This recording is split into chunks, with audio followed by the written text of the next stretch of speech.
Hello guys, ఈరోజు మన మెంజా అంటే క్యాంటీన్ లో ఇక్కడ ఇండియన్ స్టైల్లో ఫుడ్ పెడుతున్నారు. సో ఈరోజు ట్రై చేయడానికి వచ్చాము. ఇది వచ్చేసి జస్ట్ €2 మాత్రమే. ఇందులో హైలైట్ ఏంటంటే రైస్ తక్కువ, కర్రీస్ దానికి 3-4 టైమ్స్ వేసాడు. ఇది just potato and Chenna curry అనమాట. అయితే బానే ఉంది, కాకపోతే మన ఇండియన్స్ తెలిసిందే కదా, రైస్ ఎక్కువ తింటారు. సో ఇది ఆపోజిట్ గా ఉండే. నెక్స్ట్ వచ్చేసి మన వాళ్ళు ఫస్ట్ టైం హాస్టల్, సో వీళ్ళకి అంత నచ్చలేదు. మనకి ఏదైనా ఓకే అనమాట. మన రివ్యూ ఇస్తారు చూడండి.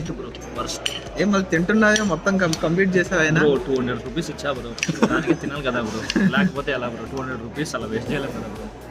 అసలు నేను కూడా చేసిన దీని కింద చాలా బాగా చేస్తుంది బ్రో. సీరియస్ గా నాకు ₹50 ఇవ్వండి బ్రో, ఇలా ప్లేట్ నీకు మొత్తం కాదు. ఎవరైనా ఇక్కడ తురింజా స్టేట్ దగ్గరలో ఉంటే డైరెక్ట్ గా ఆంబాల్ఫర్ లో రూమ్ కి వచ్చేసేయండి, ఫ్రీగా చేసిస్తారు. అయితే అసలు కుమార్ ఏంటి గుర్తుకొస్తారు. సో ఈ ఫుడ్ కాస్ట్ వచ్చేసి €2. జస్ట్ మన ఐడి కార్డ్ తో ట్యాప్ అండ్ పే చేసేయచ్చు. ఎవరైనా జర్మనీలో మాస్టర్ షేర్ అనుకుంటే ఏమైనా డౌట్స్ ఉంటే కామెంట్ సెక్షన్ లో కామెంట్ చేయండి. I will try to answer. By by.